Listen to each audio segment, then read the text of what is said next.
Vamos discutir sobre traumas torácicos e os principais lesões que vão estar relacionadas a esse tipo de trauma.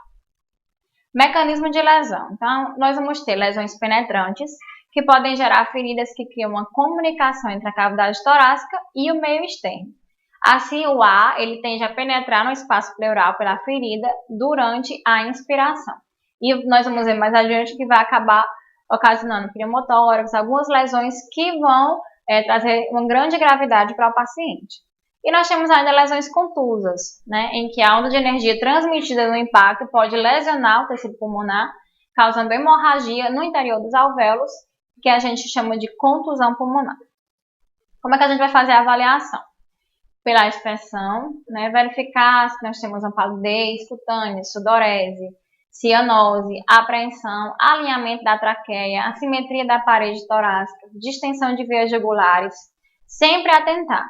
Antes de qualquer avaliação secundária, antes de qualquer avaliação adicional, a avaliação primária ela deve ser instituída. Então, sempre lembrar de fazer a abertura de vias aéreas, verificar a respiração, ver a circulação do paciente, se não tem nenhuma hemorragia pronunciada, ver como é que está a escala de Coman de Glasgow, fazer uma exposição rápida para avaliar o paciente e aí sim nós vamos fazer uma avaliação mais detalhada do sistema respiratório da parte torácica para estar avaliando tudo isso. Então, na ausculta, o que é que eu vou verificar? Diferença dos murmúrios vesiculares, né, entre o hemitórax direito e esquerdo, se tem presença de crepitação, quando a gente coloca o próprio estetoscópio, a gente já pode estar verificando. Às vezes a gente consegue escutar a crepitação, mesmo sem a utilização de uma palpação e de uma ausculta. As bolhas cardíacas, elas podem estar abafadas, porque aí, se elas estiverem abafadas, nós podemos estar diante de um quadro de tamponamento cardíaco. Se tem a presença do sopro, porque aí já pode ter um cisalhamento ou um rompimento de alguma artéria. Então, tudo isso pode estar sendo verificado através da ausculta. A palpação, eu vou verificar a presença de pontos dolorosos, né? Vou fazer uma palpação que começa na clavícula, durante toda a extensão da clavícula de um hemitórax, e vou fazer a palpação de um hemitórax e depois do outro, para estar sempre fazendo essa comparação. Verificação de crepitações, enfisemas subcutâneos, se tem instabilidade da parede torácica, né, que a gente pode estar verificando um tórax instável. A percussão. Um som abafado ele pode indicar hemotórax, né, ou contusão pulmonar. Já um som timpânico, ele pode indicar um pneumotórax. Então, quando a gente tiver a possibilidade de fazer a percussão, porque muitas vezes no local do incidente você não consegue auscultar, você não consegue escutar nada porque está ao redor muito barulho, muita gente, então muitas vezes no pré-hospitalar você não consegue fazer a percussão. Mas você pode fazer a percussão dentro da ambulância ou até mesmo dentro da unidade, quando o paciente chegar para ser avaliado. As lesões específicas: fraturas de costela, tórax instável, pneumotórax simples, o pneumotórax aberto, hemotórax, pneumotórax hipertensivo, que é o pneumotórax mais grave, que tem um risco iminente de morte, uma contusão cardíaca, que também pode levar a uma parada, o tamponamento, que pode levar ao desenvolvimento de uma atividade elétrica sem pulso, e até mesmo a ruptura do diafragma, né, levando a uma hérnia de hiato, uma hérnia diafragmática, que aí também pode trazer vários comprometimentos e várias complicações. E vamos descrever cada um deles. O pneumotórax simples se dá pela presença de ar no espaço pleural, né? E os achados são semelhantes ao de uma fratura de costela. Então, nós vamos ter um tórax instável, na maioria das vezes porque a cinemática e a troca de energia foi tão grande que conseguiu fazer com que ocorresse, né, essa entrada, né, do ar para o espaço pleural devido a uma lesão.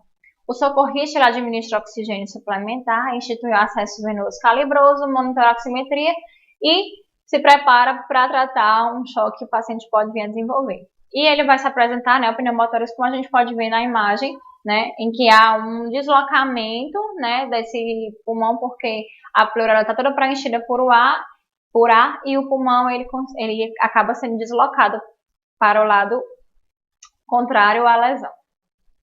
Pneumotórax hipertensivo, como falei para vocês, é um pneumotórax muito grave, tem um risco iminente de morte, porque o ar ele continua a entrar no espaço pleural, ele fica aprisionado, né, então ele entra, mas ele não consegue sair.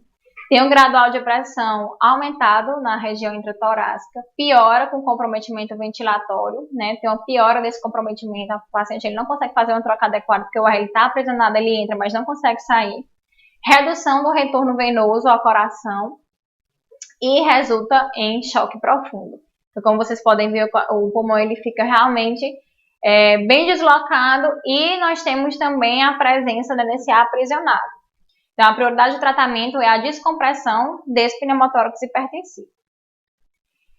Hemotórax é a presença de sangue, né, no esplácio pleural, e ele pode representar uma fonte de perda sanguínea importante, pois pode acomodar de 2,5 litros a 3 litros, ou seja, de 2.500 a 3.000 ml. E o tratamento inicial inclui a instituição de acessos venosos calibrosos, né, veja que eu tenho uma perda significativa de sangue para o terceiro espaço, e instituição de acessos venosos calibrosos para reposição e administração de altas concentrações de oxigênio para que o paciente ele possa estar repondo, já que ele não está tendo um fluxo sanguíneo adequado, então a troca gasosa não está acontecendo de forma efetiva. E o transporte rápido para a drenagem dessa quantidade, né, de líquidos, visto que devido a essa quantidade muito grande, o paciente ele pode até mesmo ter um choque em resposta a essa drenagem aumentada. Então sempre está em local na unidade adequada ou com equipamentos disponíveis para estar fazendo esse tratamento de forma mais adequada possível. E o tamponamento cardíaco, né, que seria um acúmulo de sangue no saco pericárdico, né, que aumenta rapidamente a pressão contra o coração, como a gente pode ver na imagem, e dificulta o retorno e o débito cardíaco. Então, ele não consegue fazer o seu papel de forma adequada, fazendo com que ocorra assim essa pressão aumentada dentro do coração.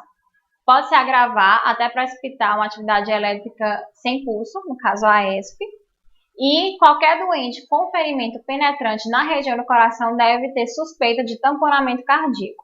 Então, se teve perfuração por arma branca, perfuração por arma de fogo na região do tórax, na região do coração, deve-se suspeitar de tamponamento cardíaco, deve-se fazer ultrassonografia para verificar como é que está esse saco pericárdico e ver se tem a necessidade de fazer a pericardiocentese.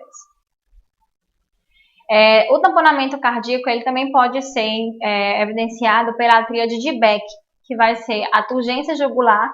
Então, como não há esse retorno adequado do sangue, então há essa turgência na região jugular. As bolhas cardíacas elas vão estar abafadas ou distantes, porque esse líquido presente no pericárdio vai fazer com que você não consiga auscultar de forma adequada as bolhas cardíacas. Elas vão estar abafadas e como se estivessem mais distantes. E a hipotensão, porque não vai estar tendo, né, o coração não vai estar conseguindo fazer o ciclo de forma adequada. Então, o paciente ele vai estar hipotenso.